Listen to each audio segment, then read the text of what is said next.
Hey everybody, welcome back to Outspoken and today's special report on the Christians facing persecution in Sudan and Nigeria currently. We want to really get into this, talk about what's going on and everything that it's involved spiritually, obviously, but also politically. Let's get into this. Let's do it.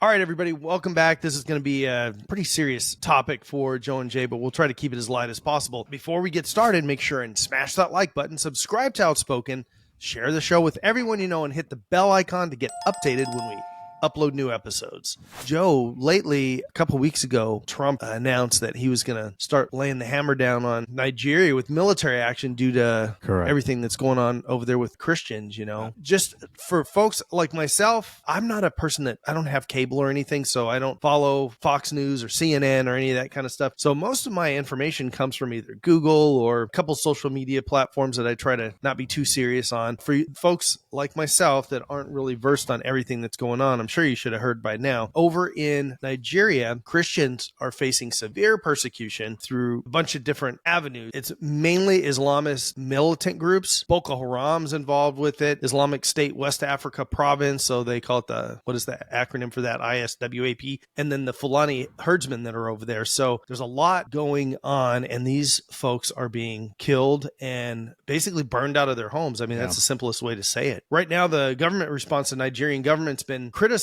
for the failure to effectively protect the Christians over there and punish the perpetrators, right? Which has created a culture of impunity. So it's one of those things that this gets to be a tough subject because I don't know if we'll get a ding or anything on this episode, but it's got to be said. Everywhere in the world that there is this spreading of Islam, it's creating this tension like this, right? So it's radical Islam is always involved in all of these things, right? I talked to a friend, this last week and made the comment, you know, if radical leftist and radical Islam was taken off the earth, we would not have any problems anymore. Everything would be at peace because everything that is wrong in the world and all the wars and all the calamity and everything is based around those two groups of people, the radical left and the radical Islamist. I mean, what do you think, Joe? I'm more of just like I'm an opportunist, I'm also a realist, right? And I think one of the biggest things about... Yes, you are. Yes, I am. I think one of the biggest things with me is the fact that there was a point in my life where I would say, and I have to almost admit to you that I was an extreme rightist, right? I believed everything like as if it were scripture.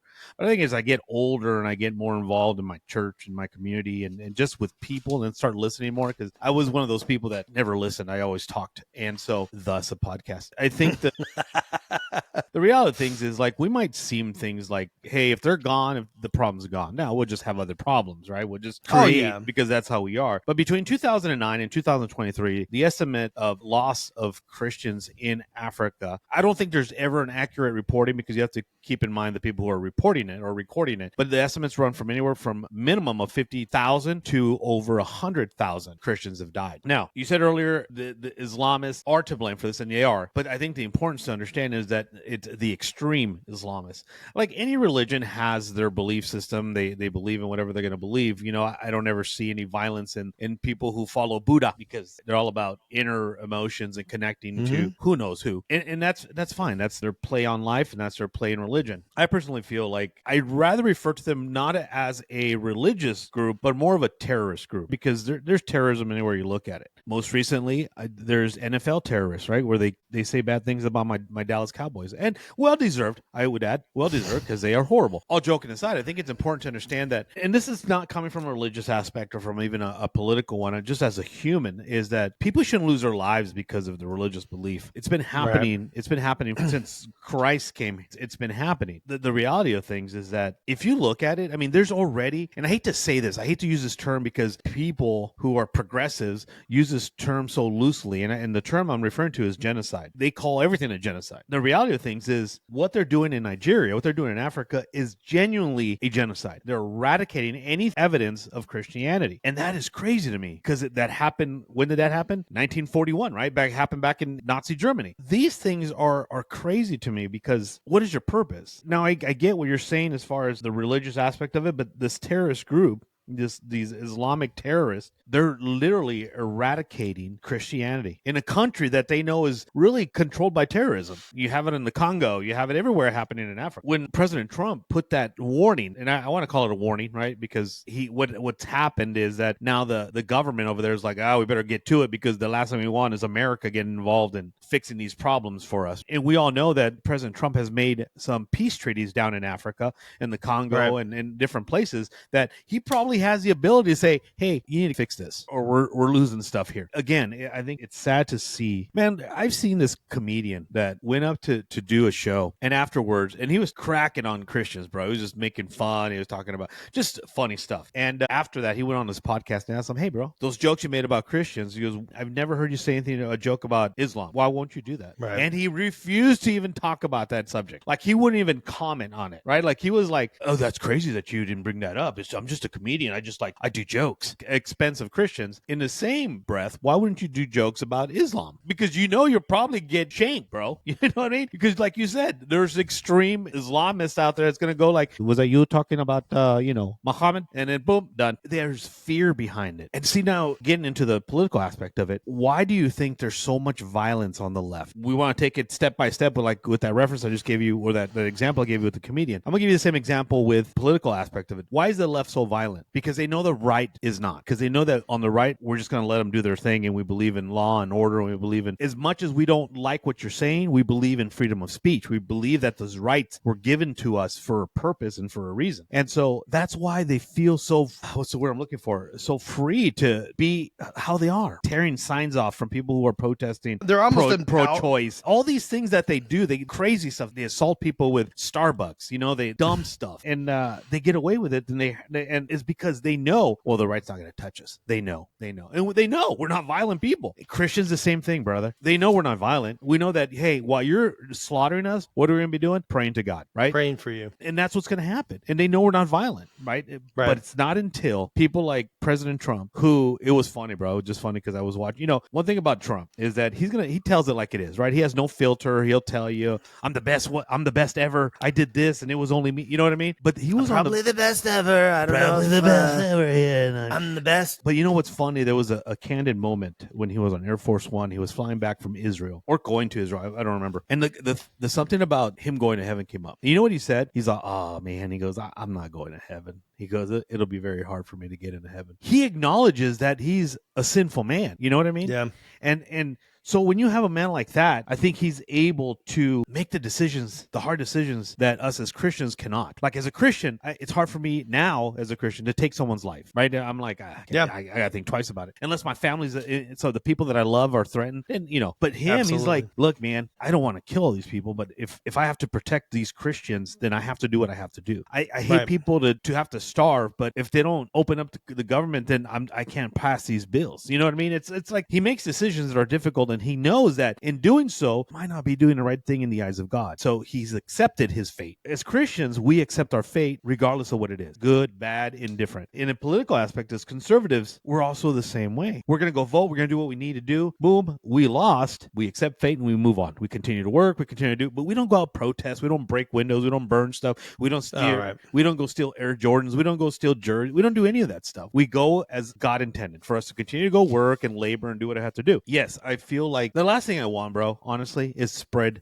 or continue to spread hate, even from our platform. I'm with you 100%. This group should be neutralized and it should be eliminated. But God tells me that we should pray for these people in hopes of that there is something that could happen with the less casualties involved to bring a remedy to this, what's happening to all those Christian brothers and sisters in Africa. And like, look, bro, I got a 300 blackouts in behind me. You and I have talked about like, bro, you know what? Let's just go down there. Let's go fight. Let's go join and the cause. And there's so much to it. There's so much more to it, man. So yeah, I totally disagree with what's happening. I really pray that, unfortunately, these things are written. It's going to come to happen. And you know what? All they're doing is creating more martyrs for God's cause. So amen to them. To kind of touch back on what I started off on, and I agree with you. I mean, it's every religion, every type of people, regardless of who you are, where you're from, have had warring, right? Have had warring and killing and everything else amongst their folks. This is what's crazy is they push Christianity. They're like, well, they killed and did this and this and that. But do you know what the originations behind a lot of that stuff was? There was the persecution that's happening now. So what history will show us is that if we do go and bomb those countries or go attack those countries, what's going to be said? Oh, the evil Americans, which in turn are Christians, attacked all these people here. Why would it be being done? Because Christians are already being persecuted, right? And killed and slaughtered and everything. So it's a defensive mechanism. Now, that is the thing that comes into question is, at what point do we defend? When do we take a life for another life? The whole eye for an eye thing. The thing that's very curious, and again, going back to the beginning of this, is you mentioned like Buddhism, right? When's the last time you heard of a Buddhist terrorist? Never. No. So why is it that Islamists don't get along with Buddhists? That's curious. And then when's the last time you heard of a Hindu terrorist? I can't think of any. No. But the Islamists don't get along with them. Judaism, those are the Jews. Islam and the Jews just don't go together, right? No. Totally don't go together. And the Sikhs, these are the guys with the turbans. They get mixed up for folks that are from the Middle East. It's a completely different religion. Them and the Islamists have been warring for a long time, man. If you go back and look in history books, bro, they got into some major conflicts together. And then finally, Christianity. So Christianity and Islam are very well known for crusades and things like that. Yeah. And that gets brought up a lot. Why did the crusades happen? Because the Islamic leader at the time was killing all kinds of Christians. So the Christian army said, enough of this. Now, to prove the next point to it, there's two groups called the Sunni and the Shia, and those are both Muslims, and they can't stand each other. So not only can these people not get along with anybody else, they can't get along with one another, bro. So the thing is that their ideology has created this. It's not the people, right? It's an ideology. It's just like, I brought up the leftists. Some of these could have been great people later on, because we've seen people leave the left and they're wonderful people, right? It's not the person, it's the ideology that gets fed to them, and they don't understand actually what they're fighting for. I think last week that was part of our deal on what the moral paradox, right? And how people have this envisionment of helping one another or helping others, but they completely forget that there's so many other avenues to helping and doing good for somebody, and you're only thinking of it from your own one perspective. Correct. Again, like rich people that live in gated communities making decisions for people that live in inner cities, right, that affect them poorly because they're making it based on a decision and a knowledge base of only being in gated and well-thriving communities. So it's kind of that same concept there. You were talking about the folks that have been killed so far. And what were the years? Let me look back here really quick. 2023. Yeah, so 09 to 2023, 14 years-ish? If you stay on the low end, like 52,000 people, that's 3,700 people a year that have been killed every year since that has started up. Now, that's crazy. Anytime that kind of stuff happens, things like Russia and Ukraine happen, right? So why haven't we went over there just like we went in to help Ukraine out with what's going on in Russia? Why haven't we went there to help the Christians out? Because again, Christians aren't something that we care about. So if you don't like... Well, the Obama administration removed them from the watch list, from the, there was a list where like, hey, let's keep an eye on what's going on over here. Well, your president, Mr. Joe Biden is the French word for Biden. Biden, he took them off the watch list, right? Because they're like, it's not a concern, right? Because they had an agenda. Anyway. Yes. Sorry. No. Yeah, you're totally, you're right. And I was not going to even bring that up. So that's good you brought it up. So if you don't like Jewish people, right, and you talk bad about them, what is it called? So it's anti-Semitism, right? Right. Anti-Semitic, right? Anti-Semitism. If you say bad stuff about Islamic people or Muslims, you're an Islamophobe. How about gay people? Homophobe. If I, as a white guy, talk about Mexicans, blacks, Asians, what am I? You're Racist? you're another Mexican. Sorry. What was the question? You're a bigot or you're a racist, right? Yeah. What is it called when you talk bad about Christians? Nothing. There's no word for it. There's no word for it because Christians don't even care to be talked about badly, right? Yeah. And there's the key thing is why is it that everybody has a special word in the vocabulary in the Webster's dictionary and there is no bad derogatory defense of Christianity? You can call Christians whatever you want, bad, this and that and the other. And the thing that's crazy to me is that you have to mention one thing. The reason as Christians, true Christian, is because the Bible says to love your enemies and pray for those who persecute you. You. So that's important to know as a little backstory, guys, of the non-Christians Right. and non-denominational people. Anyway, is there hypocritical Christians? Absolutely. Oh, yeah. That's one of the big things there is that you have this religion called Christianity that is persecuted all the time, and it has been for thousands of years, right? Yeah. 2,000 plus years at this point. I mean, the very first people that were the Christian church, right, the followers of Jesus, what happened to all of them? They're killed. All but two of them persecuted very badly. Well, the leader of Christianity was persecuted. He was crucified, right? So I mean, you have one kills himself, right? You have by one the Jews. But may I say, sorry, guys. Yeah. So clear that up. One dies out on an island in solitude, right? You have this religion that has tried to be peaceful and is not allowed to be peaceful because everybody is always up against them. And so how is it that when you go to like these protests, right? And let's say a lefty protest and they're not Christians, they don't believe in Christianity, and they're yelling at Christians, yet at the same time, they're holding a flag up for a country that has a religion that would actually kill them. Yeah. Where Christians would embrace them. Even though we don't believe in their lifestyles and all those kind of things, we would embrace them and bring them in with hugs and open arms. The term irony comes to mind. It's just insane. And so again, this becomes that whole thing with ideology. How the hell can you believe in this weird Christians? Yeah, they don't believe in the way that you believe, but if you walk into a Christian church as a gay person or a transgender or a devil worshiper, an atheist or anything, you're not going to burst into flames and those people are not going to kick you out. They're going to welcome you, open arms, love on you, try to figure out how they can help you, wean you out of the darkness that you're in. Flip that coin, walk into a mosque. They won't even allow you, if you're not Muslim, to go into Mecca, right? You could be beheaded, bro, for even trying to get anywhere near that if you're not a Muslim. Yeah, if you're one of those, you could go to Mecca, California, and you're more than welcome to be there, but not Mecca in the Middle East. Completely different place, bro. That's a all right. Sorry. I bet there's a lot more Catholics in that Mecca than anything else, though, right? Yeah. So, but you're 100% right because, like you said, the irony of some of these people where they're wearing their full on transgenderism, right, with excessive makeup and their signs that whatever they say. Little do they know that if they were to go over there, that same religion they'd be flying off the top of the roofs. Yeah, you know what I mean, and with bro, their little signs and everything. But here's the reality of things, Jay. Yeah, with their Palestinian cape on, flying off the roof. And I'm glad you brought that up because I wanted to touch just a little bit on that. You know, it's incredible the hatred that Christians have, right? That is directed at Christians. Because, you know, we had that whole thing. We had the whole left side that they love to stand by a cause. Anything that opposes a right or opposes religion or anything that is the establishment, right? Because that's what the left likes to do. They're like, let's disrupt the establishment. Except for the media. When it works for them, they're cool with it, but when it works against them, they're like, look at fake news, right? But anyway, Palestine, big issue for them, stood by it. They hated on the president. They're like, you ain't doing nothing. Free Palestine, right? They encompassed universities and lived on the yards and things like that because Palestine. And then all of a sudden we have this peace treaty that Trump came up with that ended that, got the hostages back. Yeah. And where are they now? Like, they're crickets, bro.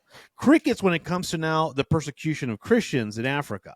Not a word, not nothing. You don't see them protesting out there like free Christians, because Christianity is like, they're extremists because people associate Christianity with conservativeship, thus associating it with the right, which is totally false. Being a Republican and being a conservative are two different things. Mexicans are conservative by nature, right? Because we believe in a foundational religion. We believe in a whole as in a nuclear family. We believe in hard work. We believe that stuff ain't handed down to you. At one point, Americans, when I say Americans, I mean black, white, yellow, green, mauve, Americans believe the same thing until certain people of certain parties started interjecting race, right? And then it created a division that has lasted for years, and now that division has bled into religious beliefs, right? And where Christianity is this monster of a religion. It's too big and they're monstrous and they're bringing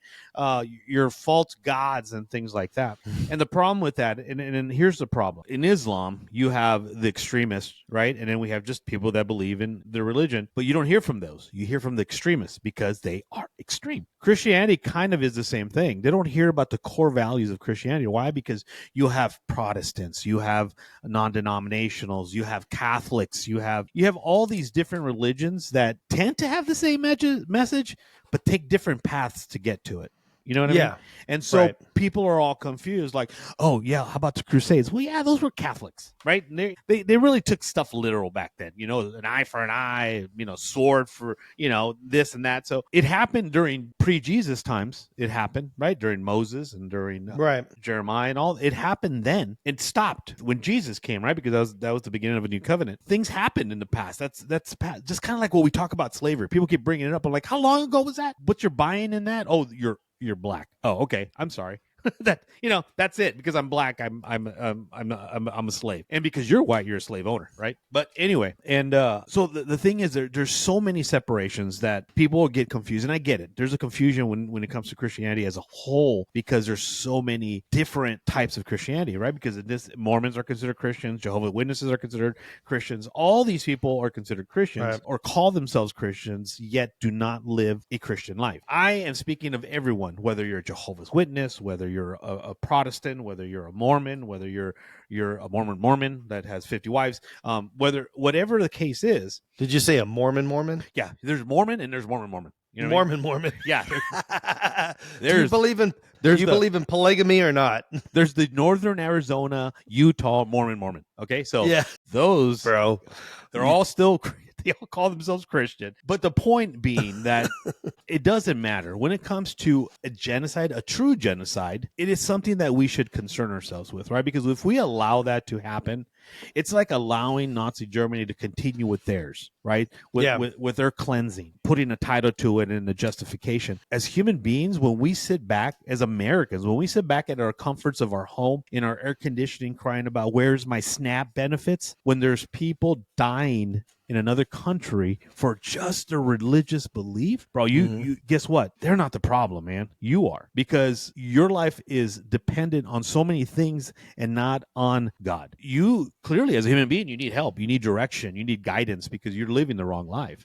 And so it's important to understand, and this is now from a religious perspective, my own religious perspective, that we in America, the land of the free, home of the brave, are a bunch of hypocrites, and that's all we ever will be, because we put our money where best is convenient for us, right? Where we think we're going to get the best buck for our bang, and we do that with no regard to humanity. Like, what is behind that? All these people, all these she's, ands, its, buts, all these people, these especially the transgender, that were out there protesting free Palestine, from the rivers to the seas, from all these stupid things that they had no clue what they were saying, and then they disappear, right? Because or what's that little girl? Get him, whatever. The little Greta Thunberg, that chick that went from the environment to Palestine. Like, where is she? Well, because the environment's going down. Well, yeah, right, clearly. So where is she now when it comes to the Christians in Africa? Like, where's her voice? Right. That, she speaks for the world. She speaks for humanity. So are Christians not human enough for her to protest or to go on hunger strikes like those kids did in universities? Where are they? Like, that's my thing. And and again, that's when I speak to about the hypocrisy. Where Christians, we don't do that. We don't sit there and we're like, I'm going to get a hunger strike. I've seen them happen from the Buddhists and all them. They do those things, right? They even, was it Tiananmen Square where they lit themselves on fire, or no? Or was was that? Yeah, it was Tiananmen Square. Yeah. So things like that. I said, yeah, that's pretty potent stuff. But as Christians, you know what we do? Yeah, brother. We pray, man. Well, that's our power. Right. That's our strength. We pray, we hope, and whatever we could do as a community, as a church, we come together and we pray and things like that. But we don't protest. We don't do any of those things. Right. We fast, right? We fast to connect with God closer. But again, where are the hypocrites? Where are these people that were protesting the Free Palestine? Why aren't we saying free the Christian? Because like you said, Christianity is not important enough to society. And the thing is I think the thing that's tough for a lot of these people that have these agendas, right? And you mentioned Greta Thunberg, and I want to come back to that in just a second. But these people have agendas that they have to feed into the public, right? And as time changes, those agendas change. We've talked about climate change, and now we'll get back to your favorite little girl, Miss Greta Thunberg. So somebody else that has been really big on the warpath for the climate change initiative has been Mr. Bill Gates. And we all know through the years that the goalpost has changed, right? At like in the 1980s, it was acid rain. It's been all these different things. The ice caps are going to melt, and and it's always in the next 10 years, in the next 10 years, in the next 10 years, we're going to die. The water's going to rain, all these kind of things. So what's funny is, why is it all of a sudden the richest guy, one of the richest guys with all this money, with all this, we have AI initiatives. So all of these developing countries and things, they need to have AI, and they need to have pharmaceuticals and all that kind of stuff in them too, based on these folks. All the climate change initiatives aren't going to help that. What does that have to do with the Christians and everything being persecuted? Well, so you have this idealist system that has been fed to these people for thousands of years, that anybody else that doesn't have their set of values and set of views isn't worth living on the planet. So when we opened this whole deal up, I said, if those people weren't around anymore, all the world's problems would kind of go away. And that is not in saying that they need to be eliminated like in a dastardly way and kill everybody. But what it is minds have to change. People have to open their eyes and see things like the Bill Gates here, and see things like, why is it that it's always Islam that is warring, that is fighting, that hates everybody? You have all these religions, Christianity and Judaism and Hinduism and Sikhism and Buddhism. They all get along together. All of those can coexist, but one. So at what point are we going to say, wow, maybe it's these guys that are the problem? It's not everybody else that's the issue. And why is it that all these different people, dude, you and I know conservatives do not all agree alike, right? Yeah. And Republicans do not all agree alike. In fact, Democrats in Congress, when they have control, have an easier time passing stuff than when Republicans in charge. Why? Because Democrats will just follow the herd. It's a bunch of sheep. They all will follow whoever's lead. That's Ocasio-Cortez or whoever it is. Chuck Schumer says something and he's led by whoever it is. They just follow in suit. The Republicans can't pass anything because they have their own set of thoughts in mind, and they're like, hey, I don't agree with this. I'm not going to go along with it. Like, let's talk about this a little more. So that's the thing. This whole free will system, they don't want that anymore. They want you to follow around like sheep. They want you to be a part of this group that, hey, listen, Christians are terrible because they want you to live in peace and they want you to think for yourself. That's not the people you want to be with, even though they're the people that would welcome you with open arms. And the other guys across the street in the mosque over there, they don't even want you to live anymore. So really think about that when you're walking around in your high heels and your funky, sparkly makeup. Hell yeah. Hey, let me ask you a question, Jay. I know that's an everyday Friday night for you, so well, I feel like you're being judgy now. Anyway, it's just not Halloween anymore. I just think you're mad that I look good in them. Yeah, some of us look good in high heels and sparkly. Some do not. Your gold shiny pumps, I like them. Yeah, it's kind of hard to look sexy in high heels when they're 11. Okay, I look cute in mine. Anyway, Ooh. Anyway. Oh, you meant size. You didn't mean. What the hell? I took that a whole. Where did you take that? I think you were talking about the ones that are dressing little girls up that are 11. No, bro, shoe size. Anyway, let me ask. That went south real quick. That went south quick, guys. We take that one back. Let me ask you something. You're walking down the street, right? Just enjoying the day, beautiful day downtown somewhere in Arizona. Going to have breakfast because that's what we do. We eat a lot, and you see a Muslim coming your way. What do you do?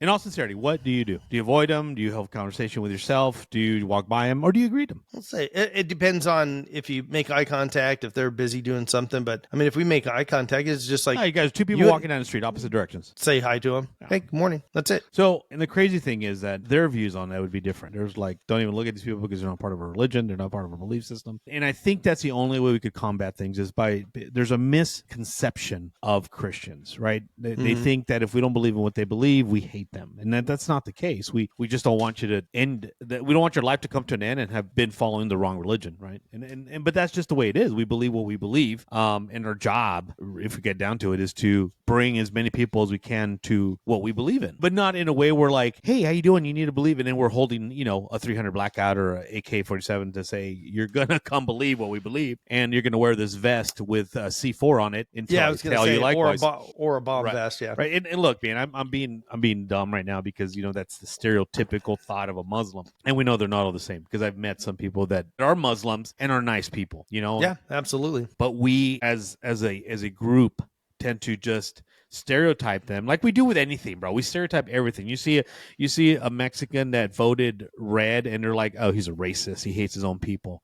Right? I mean, the stereotypes is crazy. It's just, we do that. It's just nature for us to do that. We always have comments. There's a great restaurant and there's probably Mexicans in the kitchen, right? Or whatever the case is, but that's what we do as human beings. We stereotype, we categorize things. We have to make sense to it. Our minds cannot understand things if it doesn't make sense, so we have to fill in the blanks. And we do that by categorizing people, or at least in what they believe in, or their colors of their skin, or what they like and they don't like. If you like metal, you do drugs and you have no life. It's just so many categories out there. What we should be doing is spreading the good news, and people fail to do that. And instead, they're spreading evil news or hatred and anger and things like that. So it's important for us as a society, as a community of human beings that live together, that have to interact together, who have to work together, eat together, live in society together, that we should understand that we're all different, but we're all the same. Under that umbrella, we should not at all be happy for anything that hurts other people, that hurts other human beings. We shouldn't bring joy to us. It shouldn't be like, we shouldn't be happy that the SNAP has been cut and there's people that probably won't eat. We shouldn't be happy that we're killing all these terrorists, and those things affect us. It's not the act that I don't like that person, that they're bad people.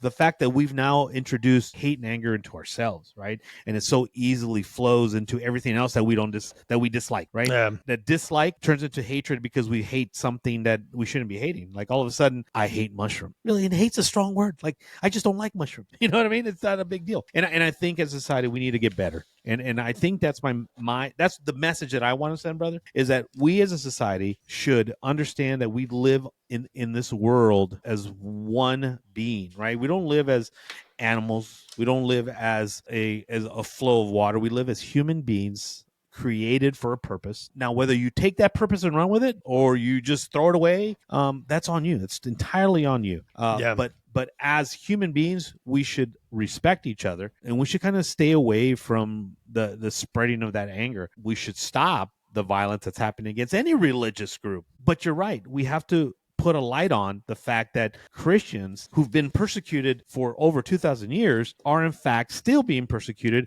and still in fact no one cares. That's my 2 cents. Totally agree, man. You did say something. You said people that listen to metal are all the mean people. I heard this thing this one time. It said metalheads are nice people pretending to be mean people, and hippies are mean people pretending to be nice people. I thought it was so great. And it's so true, because it is true, if you meet true metalheads, they are like some of the nicest people you'll ever talk to. And then a lot of these hippies, bro, God, they're miserable with life and so mean and everything. You ain't wrong. But it's peace and love with them, and all that. As long as they're on shrooms, bro. Yeah, as long as they're on shrooms or smoking something, dude, they feel good. Other than that, they're miserable. Everything, everything's falling apart. All the stars are misaligned, as well as their teeth. No, I'm just kidding. Anyway, it just came to me. Anyway, but bro, I've been around metalheads for a long time with you and stuff. So, and I've met some of the nicest people in that scene. I've seen some of the nicest acts in people in metalheads. So, no, my hat's off to them. I love that genre. Hell, we listen to that music. Well, everybody, thanks so much for joining us for this kind of special episode here. Yeah, this is not breaking news, but it has been something that's been kind of ongoing for the last few weeks here, and really, really important topic for us to cover. So we appreciate you guys for joining us. Please leave comments down below if you have anything you want to add. You agree, disagree, want to add some stuff that we missed in the episode. We'd love to hear from you, and we appreciate you guys. But yeah, so before we get out of here, make sure and smash that like button, subscribe to Outspoken, share the show with everyone you know, and hit that bell icon to get updated when we upload new episodes. Everybody take care of one another. And remember, Do better, be better. And as always, God bless God America. bless America. We'll see you guys next week. Have a wonderful week. God bless See you next Tuesday.